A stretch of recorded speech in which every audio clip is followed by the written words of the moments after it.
श्री शिवाय नमस्तुभ्यम हर हर महादेव। दोस्तों, इस गुरुवार के दिन पड़ रही है सावन के पवित्र महीने की अष्टमी तिथि और यह अष्टमी तिथि इस सावन के महीने की अंतिम अष्टमी तिथि है।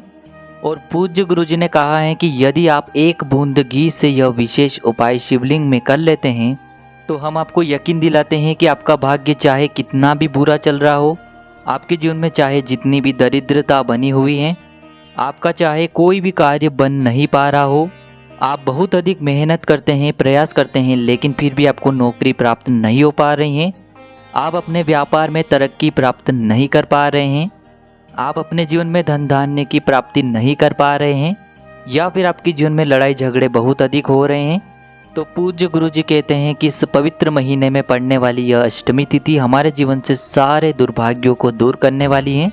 देखिए दोस्तों, पूज्य गुरुजी की कथा को सुनकर के और समझ कर के आपको समझाने का पूरा प्रयास करूंगा। लेकिन दोस्तों, वीडियो में आगे बढ़ने से पहले वीडियो को लाइक करें और यदि आप सच्चे शिव भक्त हैं तो हमारे चैनल को सब्सक्राइब करके कमेंट में हर हर महादेव जरूर लिखें।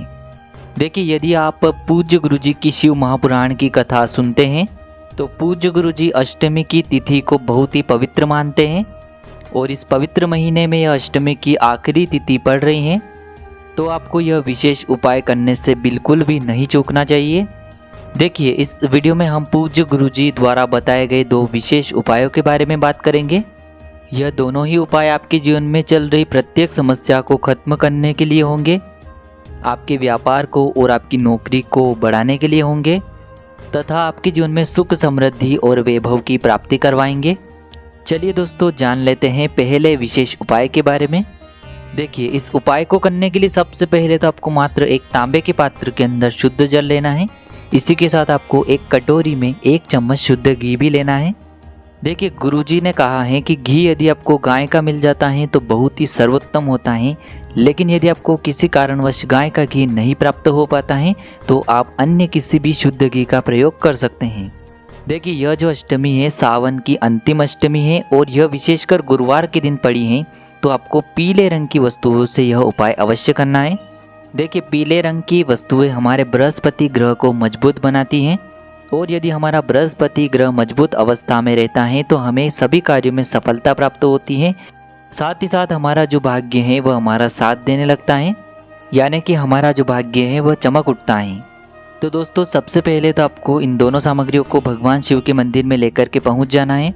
अब देखिए दोस्तों, सबसे पहले जो आपके पास एक जल का पात्र है, इसे आपको ओम नमः शिवाय या फिर श्री शिवाय नमस्तुभ्यम का जाप करते हुए भगवान शिव के शिवलिंग पर समर्पित कर देना है।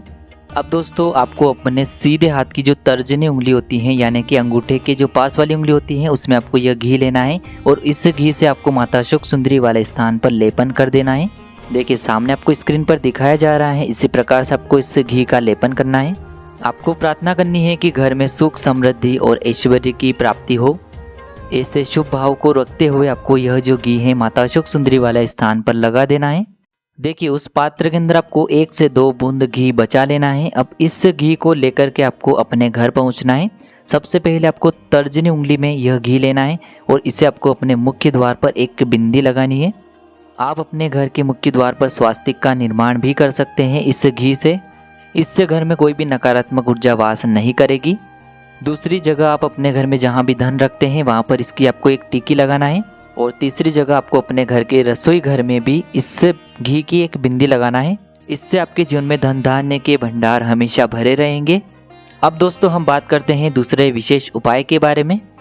देखिए, इस उपाय को करने के लिए सबसे पहले आपको मात्र एक तांबे के पात्र के अंदर शुद्ध जल लेना है। इसी के साथ आपको मात्र 1 बूंद शहद लेना है। इसी के साथ आपको एक बेलपत्र लेनी है।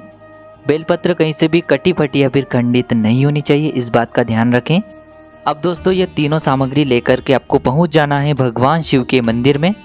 देखिए दोस्तों, पूज्य गुरुजी ने बताया है कि यह उपाय आप सुबह से लेकर के शाम तक किसी भी समय कर सकते हैं।